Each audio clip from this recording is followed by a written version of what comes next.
Welcome to the Couples Expert Podcast with Stuart Fensterheim, LCSW, your source for the latest tips and practical down-to-earth advice on creating emotionally connected, thriving relationships. Now, here's Stuart. Hi there, it's Stuart Fensterheim, the Couples Expert, and welcome again to another edition of the Couples Expert Podcast. Each and every week, I bring on to my show experts in the field of relationships to help you and I know that we're doing the right things to create a love relationship that is going to be special. Not just good, but special. It's not just for people with relationship difficulties. This show and my community is interested both in dealing with relationship challenges and also in creating and turning a good relationship into a relationship that will last a lifetime, that is special, that everyone that you know says, how did they do that? How did they create this relationship where both of them really are there for one another every day, and that there's a security that they have that I wish that we had? And you want to know what? That's what makes this podcast really important, because anyone you know can have that kind of relationship. Anyone that follows the map, the path of going from a feeling of disconnection to a feeling of connection, or knowing how to talk to your partner in a language that they know. And that language is about our attachment needs. If you know how to speak very clearly, directly, vulnerably about what you need to feel loved, and then your partner does the same, you two can have a relationship that there is no question will last a lifetime. And that's what my mission is here on the Couples Expert. And today is no exception. I am bringing on a therapist who is an expert in the field of infertility and what other type of problem can really take couples and turn their relationship into something where they're just passing in the night. They're just so involved with just getting the job done of having a child, and they forget that making love is about playfulness, is about making love and communicating to your partner that they're special to you and that you want to feel their love in an emotional way, in a physical way, and that the two of you are developing a life where you want to share each other with a child in your world because they can experience that wonderful love that the two of you have together. So, Erika, welcome to the Couples Expert Podcast. Thank you so much for having me on, Stuart.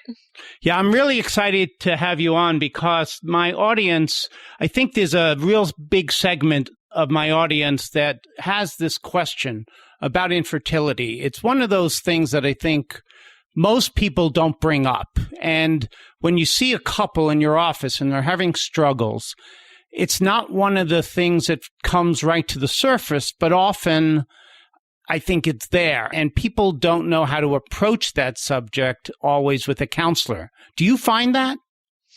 Absolutely. In fact, a lot of couples come to me for other reasons.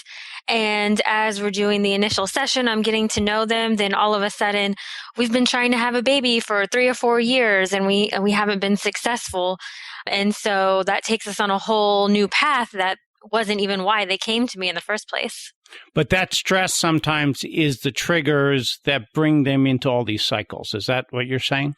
Absolutely. Some communication issues between the two of them, and also how they are communicating with each of their families, friends, society's pressures to have children, all those kinds of things.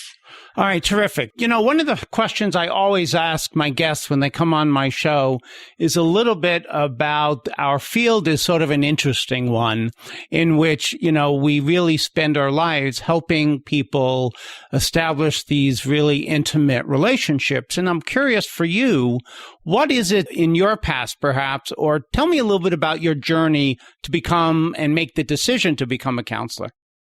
Yeah, to become a therapist in general, I would say it started actually in about elementary school for me. I was always that kid that everybody came to, and this is what's going on in my life, and what should I do, and, you know, who can I talk to, and all those kinds of things. So I've kind of always played that role, I would say, right from the very beginning. And then, of course, that just became an interest of mine, human behavior, what makes people tick, what's going on inside their heads. And so that's just how I kind of pursued that part of it. And in terms of doing it as a profession, and how did that happen for you? I would say just, in college, going into the field of psychology just because I found it interesting and for all the other reasons. And, I just decided I wanted to work with couples because I see so many things going on with couples that continues into their families and their children and how those patterns can continue. And I just feel like, wow, we can have better relationships. So many people can have better relationships. And so let's start working on that. What's interesting about that is, as myself, making the decision to work with couples really was how it began for me, at least, is I was working in an agency and no one wanted to do it. That there are many therapists out there that don't even want to go anywhere near working with couples. So you sort of fall into it. And then what I find is you have one or two things happen. You either love it and really love it, or you don't want to touch it. And yeah, exactly. And I don't know if you had that same kind of experience, but college really was for me also the place, because I began to work on a suicide crisis line and then all the things that were happening in our society.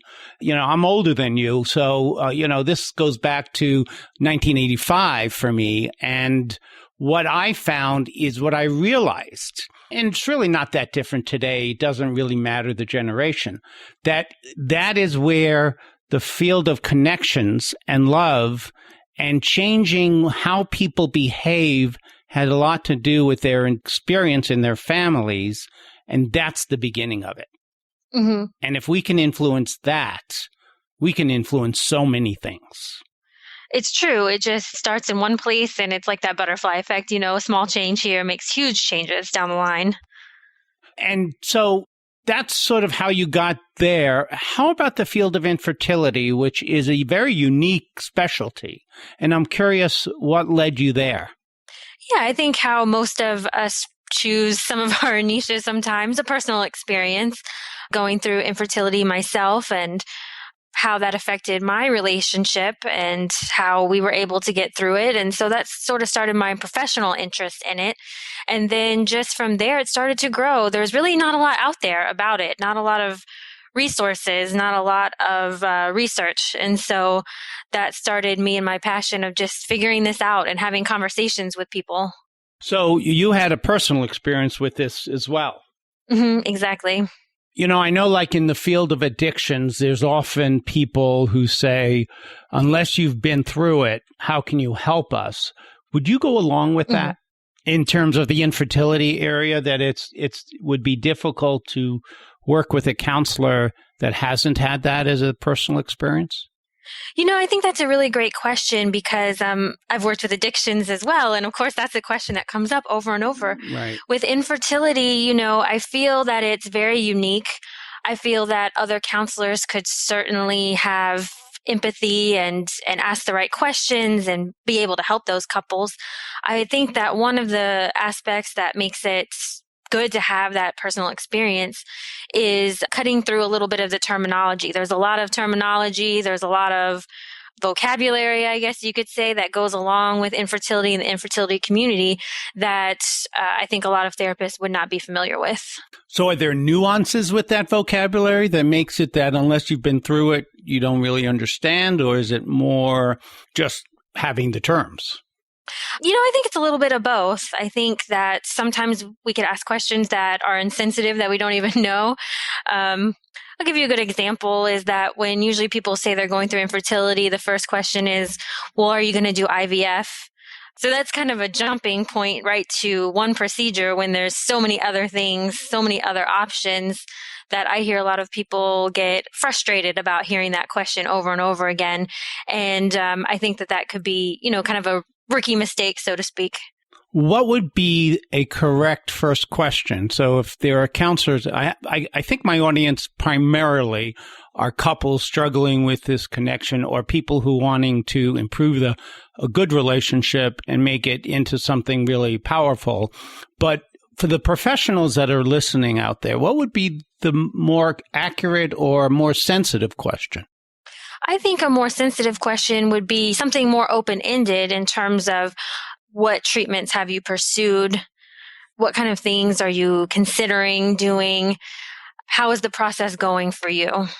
Do you think for most people who come and you find that when you begin to have this dialogue that they have begun a process? Because I get more concerned about things like, they're not being able to conceive and there's no dialogue really going about what's the impact on each of them, including the guy.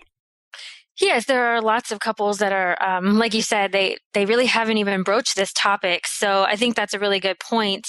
As I said earlier, sometimes couples come in for unrelated things and then we find out that that's the struggle. And also I think for a lot of couples, younger couples especially, this may be the first crisis that they faced together in their marriage, in their relationship. They've had other sort of conflicts and other things going on, but this is the first major crisis that they're dealing with.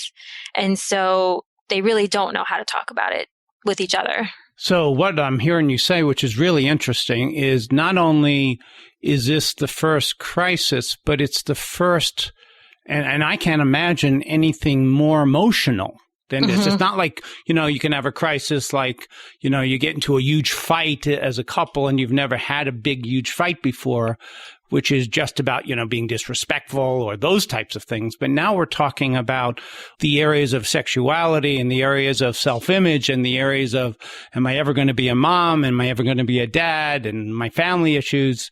That's pretty, I can't even imagine that as a young couple. It's true. It's all those things. I think it's that added level of shame, even some shame and some guilt. Am I a failure? Have I failed as a partner? Have I failed as a spouse? Am I a failure as a woman or as a man? Because, we can't make this happen and my body's not doing what it's supposed to do. So, so many layers to it, Sorry, I'm chuckling because I'm thinking of, with technology in today's age, with eHarmony and Match and all of those things, so often people are meeting people online now. And when you look at the profiles, one of the more important ones that I think the guys look at and the girls look at is, do you want children? So here you've met someone, and one of the reasons you're attracted to them is because the whole concept of having a family. And now you're learning that they can't, or something's getting in the way. I don't want to say they can't, and how do you deal with that now? It's really tough. I think it can really tear couples apart. It can really bring couples together. It can do both of those things. So I think it depends on how they choose to go forward in the process. Are they going to, turn towards each other? Are they going to find that support and accept that support from their partner? I think that has to be the first step, getting started.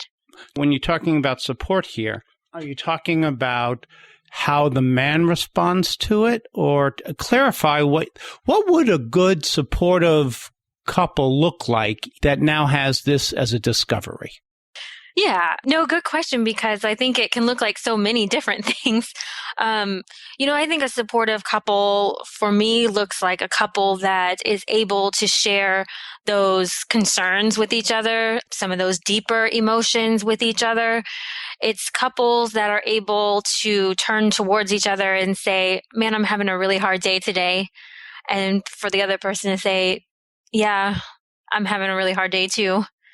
It's couples that are able to go through the path together instead of letting it pull them apart and destroy their connection with one another.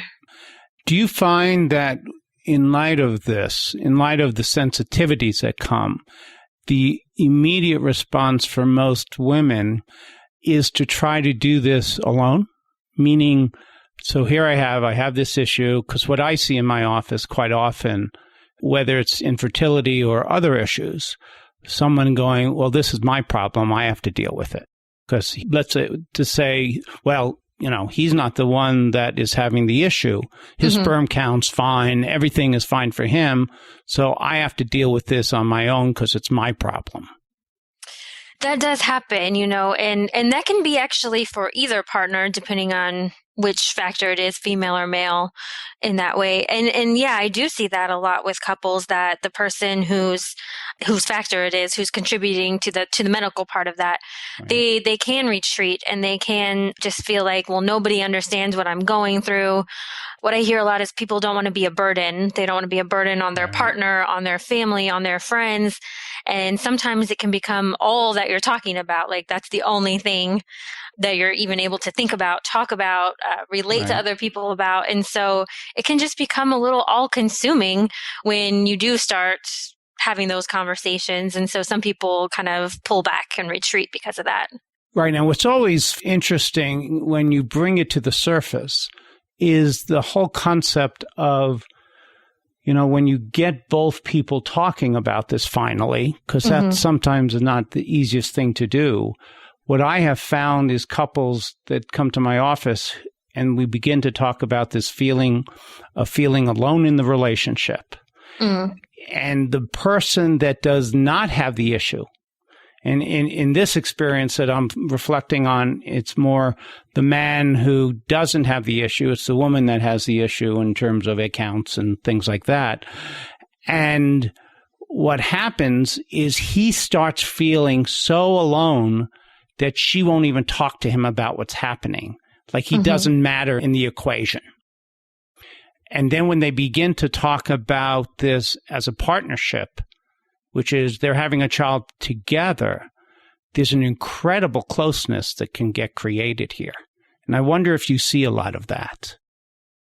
Absolutely. I think that is something that connects people, is understanding each other's journey, each other's point of view.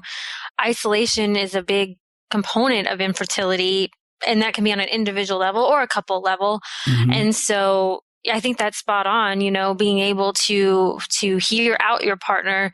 And for example, in what you just talked about, maybe the woman feels like it's all her fault. She needs to be the one to go through it. But, he's going through it too. And I think sometimes people forget that the other person is along the same journey, is doing the same things. And so maybe it looks different for them. Maybe they have different opinions about how to proceed, but they're traveling with you, and you have to bring them with you or you're going to get lost. You're implying a lot of shame with this. Am I hearing that right? A lot of shame surrounds infertility.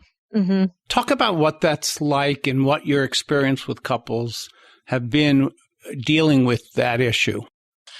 I think it's just that it takes a while to get down to that shame always for therapists and for people to even understand where that's coming from. I think on the surface, we really want to have a baby and we can't. And that's really sad. And our dreams are kind of shattered. And we had ideas about what our life was going to look like. And those are all really difficult things.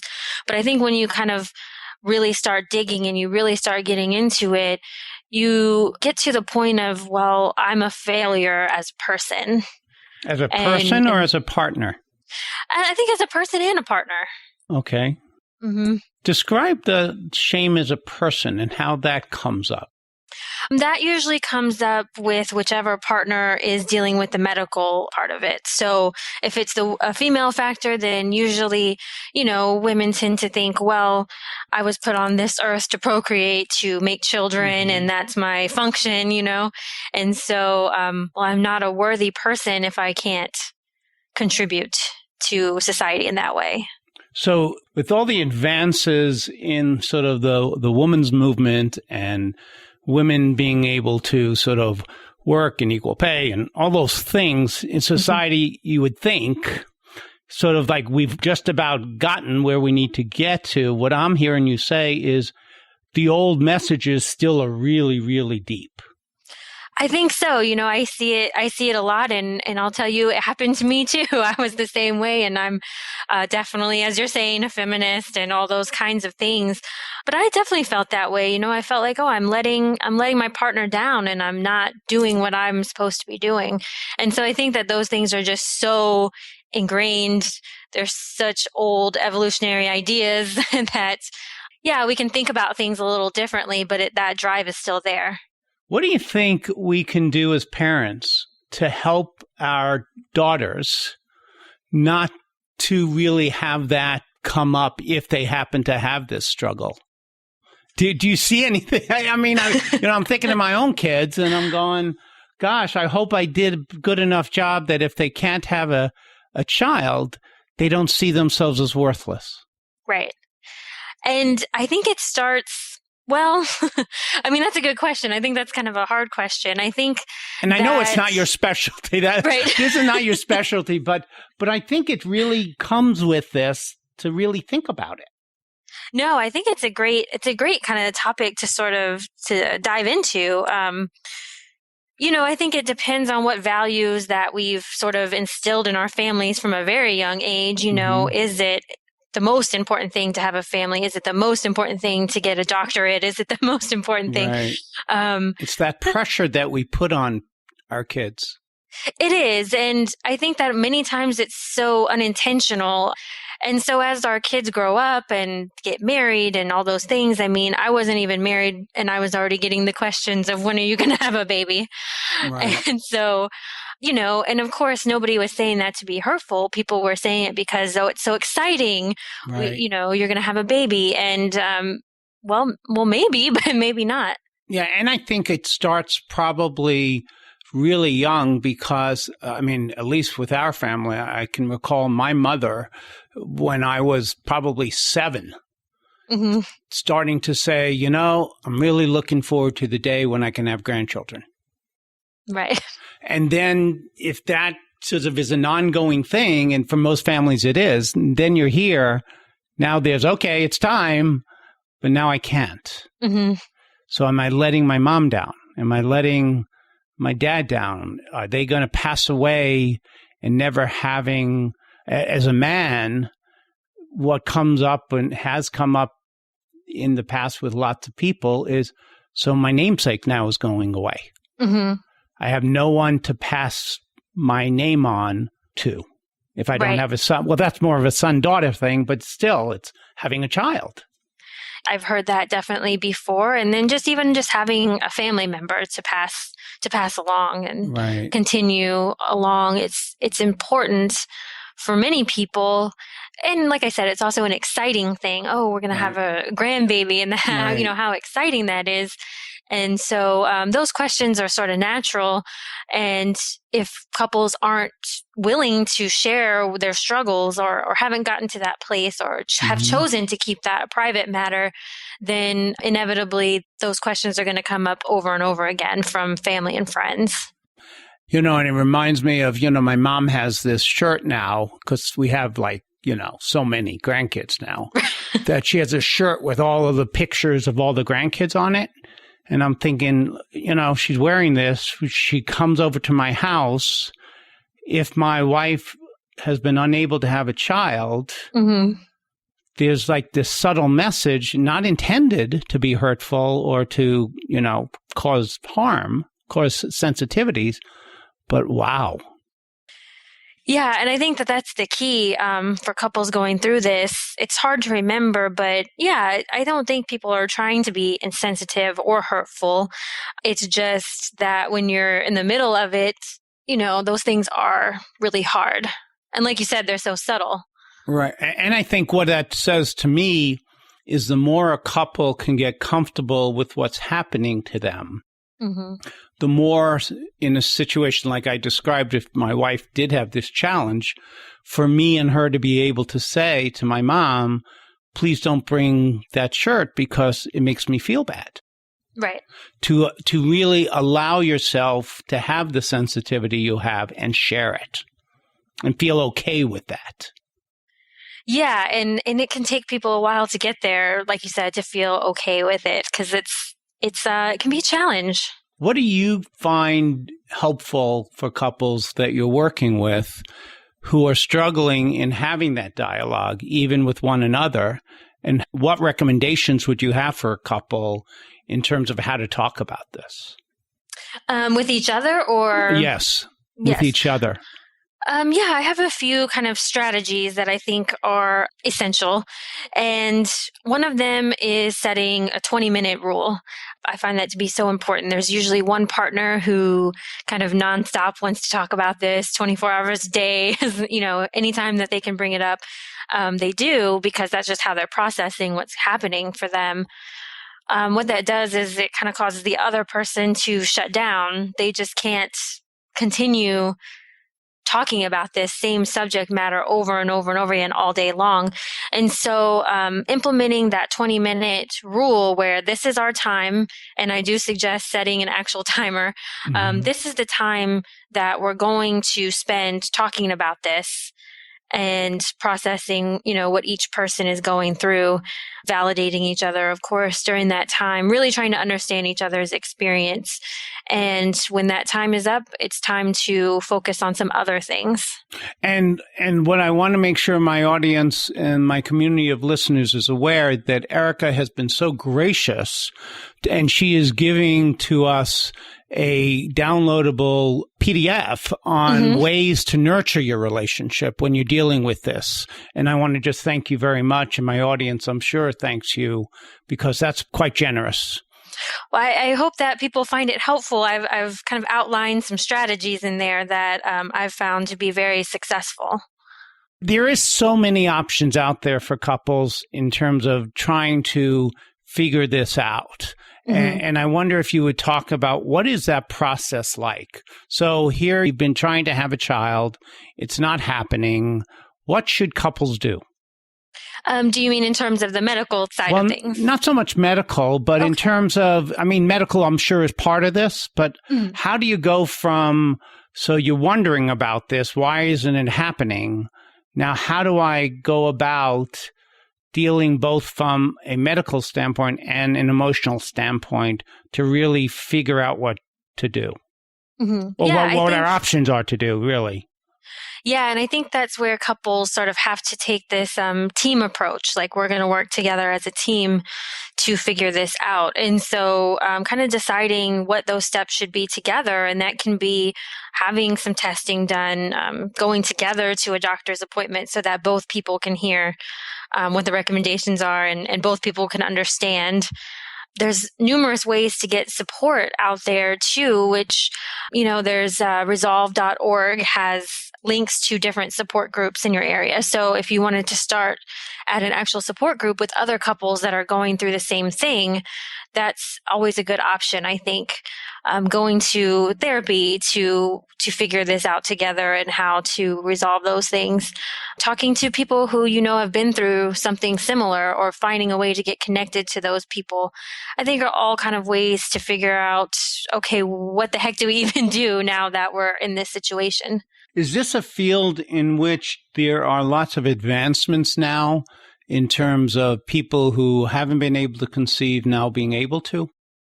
There have just been tremendous medical advancements, more testing, more accurate testing, more options. There are also other family building options that don't even involve medical treatments or you undergoing medical treatments, or if you have and they've been unsuccessful, there are different adoption, fostering options. So I think there's lots of ways that you can make your family. It might just look a little different than what you thought it was going to look like when you started this process. I guess the biggest issue, I think, for couples must be, at what point do we say it's not going to happen? And that must be such a individualized answer for each couple. Sure. But do you have any thoughts about how people should make that decision? I think like you said, it's so specific to each couple and what they bring to the table. But I think that it's an important discussion for the couple to have, and maybe that's a good time to do it in therapy, is how far are we willing to go? How many procedures? How long are we committed to this process? And I also think that people should reevaluate that on an ongoing basis, touch base every, few months. Okay, this is what we're doing now, and how far are we willing to take this? How much can we do? And what that brings up to me, and you hate to say it this way, But how much can we afford? Yeah, that's a major concern. Not, from what I know, because my sister actually had some of this challenge, and she was incredibly fortunate because she lived in a state, they paid for it. And there aren't many in this country that do that. Yeah, not very many. And, insurances and what they cover, there's I don't know the figures, but I think it's not a whole lot of money that they cover. So unless you have resources, how do you don't want to make this decision financially, but I don't know I think it has to be factored in. Yeah, I think it certainly comes up in the discussion, and there are some ways to go about trying to find funding. There's some social advocacy going on for infertility and those types of issues, but of course, you have to be lucky to get those too. It's a hard realization to come to that we just can't afford to put any more money into this. But I think you're right; it absolutely has to be a factor in that decision making. Do you know what the costs are? There's so many variables, but it can be upwards of $15,000, $20,000. Is that per try? Per try. Wow. And those are, on the high end of things. There are lots of other options before you get to that. But if you've gotten to that, like I said, that's an approximate. So many factors go into that, but I would say that's on the high end of per each try. Where would people find out information on this?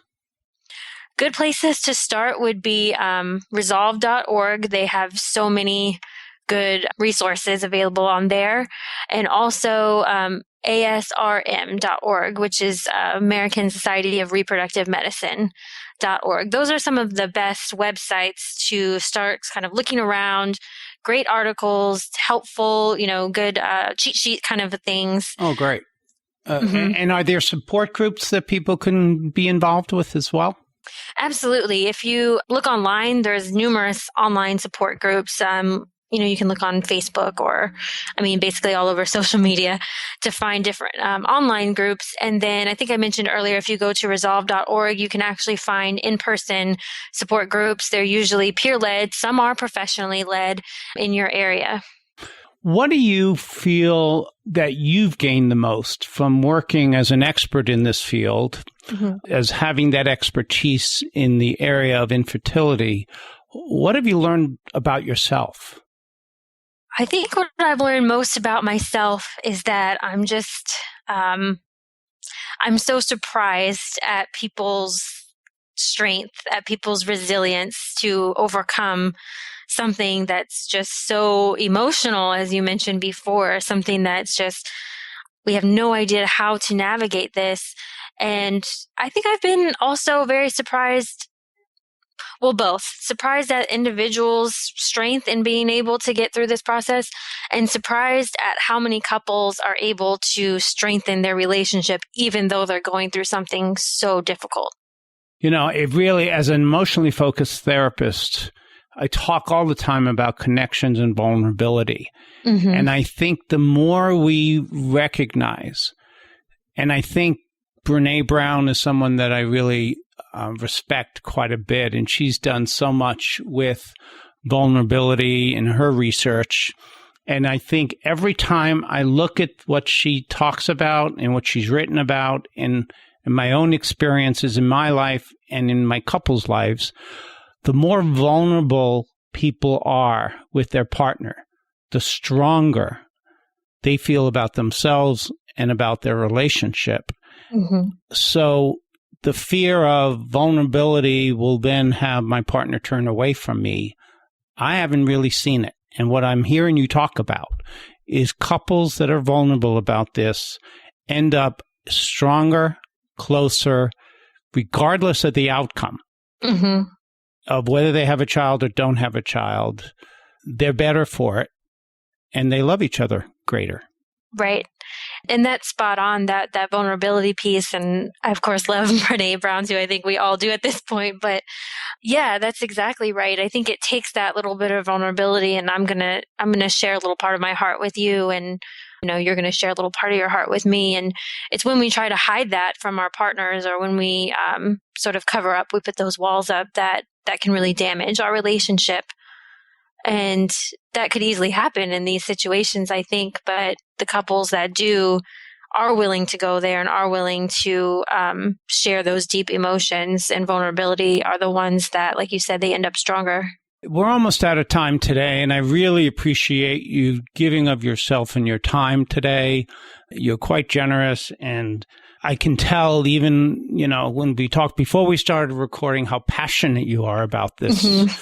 I think one of the biggest questions that I don't want to close the show without talking about is a couple's sexual relationship. And I think the most tragic thing I see is couples that have their infertility take over and lose their closeness and intimacy. What advice can you give couples who are trying to have a child, who are in their process of looking at the clock and looking at the calendar and taking their temperature and doing all of those things that we need to do to try to have a part of our life and our dream? How to not allow it to infringe on the love that we have? Right. And so you mean it's not sexy to look at the calendar every day and see what time you're supposed to do it? I know. Isn't that? There must be something weird about me to think that. That's right.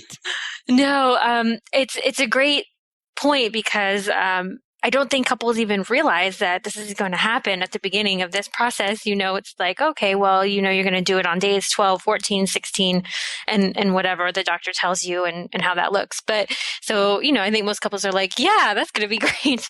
More sex, right? Yeah, exactly.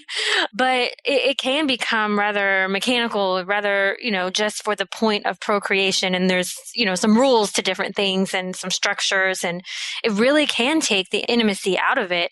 And so what I suggest is finding ways for couples to have fun sex and spontaneous sex other times of the month. So I'm certainly not saying go against your doctor's instructions for that. But, what happens is couples will only have sex during those days and during those times and only follow those instructions.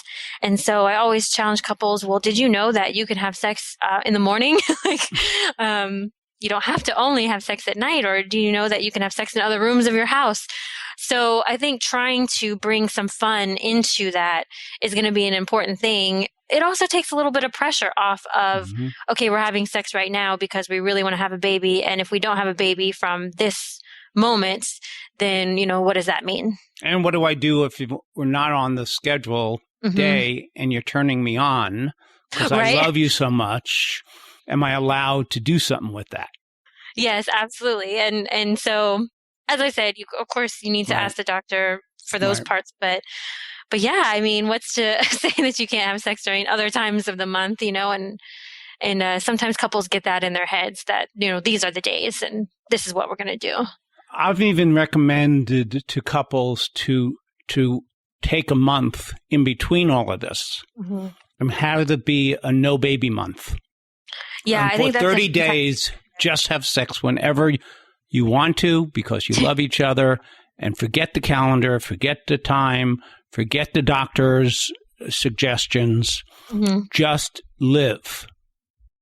Yeah, I think that's a great idea, and that might be a good time to, have that month, and at the end of that month be a reevaluation time. Where are we in this process? I think that's a fantastic idea. And what I have found with those couples that have done that, and it's been sort of weird, and I don't have any research or statistics on this, there have been more couples than not that have come and said they conceived at that time. Because the pressure's not there. Your body doesn't do well under pressure. It's true. It's true, and that can play into it. Of course, stress plays into all these things too. So I think that taking off that pressure can just be tremendous for couples. Again, I want to just thank you so much for coming on and reaching out to me to get on the show, to really offer something really incredibly valuable to my listeners. So thank you for being on my show, and I look forward to seeing all the great work you're going to do. And on my show notes, we're going to have ways for my couples to reach out to you. There'll be your phone number, your website, a little bit about you, and a link to receive the free PDF, which is called 10 Ways to Nurture Your Relationship While Dealing with Infertility. And it's a checklist, right? Yes, it's got some strategies in there, some examples, some questions for thoughts, to get conversations started. It's got a lot of good stuff in there. Thank you again, and we'll see all of you next time on the Couples Expert Podcast. Take care. Bye-bye. Thanks for listening to today's episode with your host, Stuart Fensterheim. You're one step closer to reigniting that fiery passion with your partner. For more information and your 30-minute free phone consultation with Stuart, visit www.thecouplesexpertscottsdale.com. We'll see you next time.